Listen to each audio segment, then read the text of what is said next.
Hello friends, मैं हूं अंजू और आज हम करेंगे पीरियोडिक टेबल के कुछ इम्पॉर्टेंट क्वेश्चंस।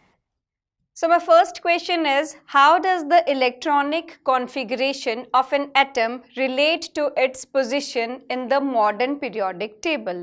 कि किसी भी एलिमेंट की इलेक्ट्रॉनिक कॉन्फ़िगरेशन को कैसे आप रिलेट कर सकते हो, उसकी पोजीशन पीरियोडिक टेबल में क्या है। जो पीरियोडिक टेबल का बेसिक स्ट्रक्चर है वो कुछ ऐसा होता है। यहाँ 2 ग्रुप्स होते हैं, देन यहाँ 10 ग्रुप्स होते हैं और यहाँ 6 ग्रुप्स होते हैं। जो टोटल 18 ग्रुप्स में से अगर किसी की लास्ट शेल में 1 इलेक्ट्रॉन है तो वो फर्स्ट ग्रुप में होगा, 2 इलेक्ट्रॉन्स हैं तो वो सेकेंड ग्रुप में होगा, देन 3 to 12 इस ग्रुप में आएंगे और 13 से 18 इधर आते हैं। So suppose if I have sodium is 11, 2, 8, 1। So last shell में 1 इलेक्ट्रॉन है, that means it belongs to group 1।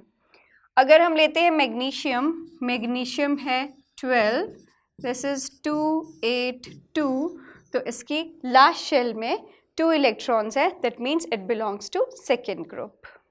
My next question is, in the modern periodic table, calcium is surrounded by elements with atomic number 12, 19, 21 and 38. Which of these have physical and chemical properties resembling calcium? कि calcium की तरह किसकी physical properties होंगी? So basically calcium जो है उसका atomic number है 20, it is 2, 8, 8 then 2, मतलब इसकी लास्ट शेल में 2 इलेक्ट्रॉन्स हैं। तो अगर हम इन एलिमेंट्स को देखें तो इसमें 12 है मैग्नीशियम का और मैग्नीशियम की भी लास्ट शेल में 2 इलेक्ट्रॉन्स होते हैं। My next question is, compare and contrast the arrangement of elements in Mendeleev periodic table and modern periodic table. कि हम कैसे कंपेयर करेंगे मेंडलीव पीरियोडिक टेबल और मॉडर्न पीरियोडिक टेबल को। तो सबसे पहले इसके जो फंडामेंटल प्रॉपर्टी है वो है कि मेंडलीव पीरियोडिक टेबल में जो एलिमेंट्स हैं उनको अरेंज किया जाता है उनके इंक्रीजिंग एटॉमिक मास के अकॉर्डिंग, और मॉडर्न पीरियोडिक टेबल में एलिमेंट्स को अरेंज किया जाता है उनके इंक्रीजिंग एटॉमिक नंबर के अकॉर्डिंग। मेंडलीव पीरियोडिक टेबल में सिर्फ तब तक 63 एलिमेंट्स डिस्कवर्ड थे, मगर अब 118 एलिमेंट्स डिस्कवर हो चुके हैं। मेंडलीव पीरियोडिक टेबल में मेटल्स और नॉन मेटल्स को सेपरेट नहीं किया गया था, लेकिन मॉडर्न पीरियोडिक टेबल में मेटल्स एंड नॉन मेटल्स को सेपरेट किया गया है। इसके अलावा उनके नंबर ऑफ ग्रुप्स और पीरियड्स भी डिफरेंट होते हैं। My next question is, what were the limitations of Dobner classification? कि Dobner classification की क्या limitations थी? तो उसकी limitations ये थी कि उस टाइम पे जो एलिमेंट्स डिस्कवर्ड थे उन सब के लिए वो नहीं लग सकता था, वो सिर्फ फर्स्ट 20 एलिमेंट्स के लिए वैलिड था।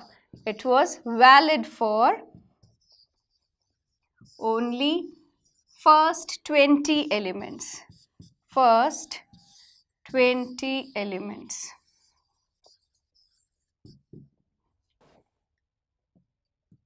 Now next question is, what were the limitations of Newland's law of octaves?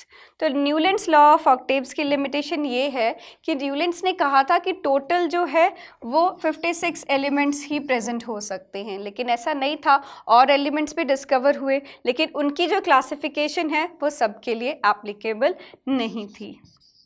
It was not followed by all the elements.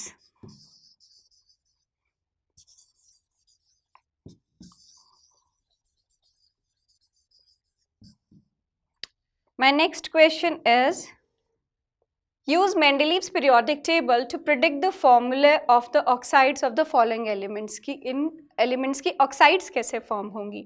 तो ऑक्साइड्स बनाने के लिए अगर हम पोटेशियम की बात करें, इस पे है 1 पॉजिटिव, ऑक्सीजन पे 2 negative, so it forms K2O, carbon +4, oxygen is -2, it forms CO2, carbon dioxide. Similarly आप सिलिकॉन और बेरियम को उनकी वैलेंसी फाइंड करके ऑक्सीजन की वैलेंसी -2 करके कंबाइन कर सकते हो।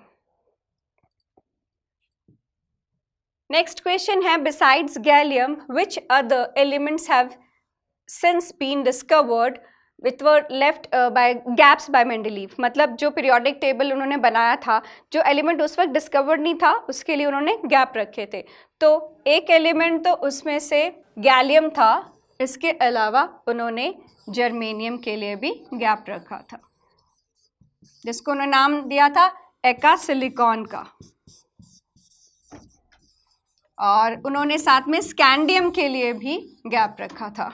My next question is, what were the criteria used by the Mendeleev in creating his periodic table? कि मेंडलीव की क्या फंडामेंटल प्रॉपर्टी थी जिसके बेस पे उन्होंने पीरियोडिक टेबल बनाया? तो मेंडलीव ने अपना पीरियोडिक टेबल बनाया था on the basis of increasing atomic mass.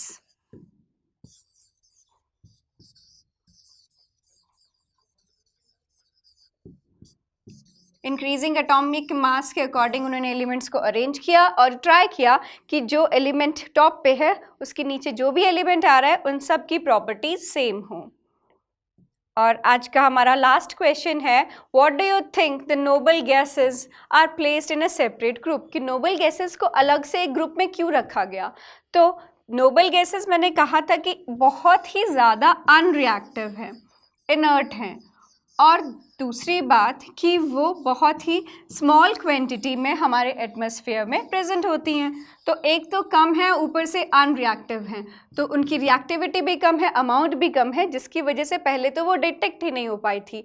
फिर जब डिटेक्ट हुई तो rather than disturbing the whole table उन्होंने ये डिसाइड किया कि इनको अलग से ग्रुप में रख देते हैं और इनकी प्रॉपर्टी सबकी एक जैसी थी। तो उसके बाद जब पूरा पीरियोडिक टेबल बन गया था, इनको एक सिंगल ग्रुप में डाल दिया गया जिसको नाम दिया गया जीरो ग्रुप का।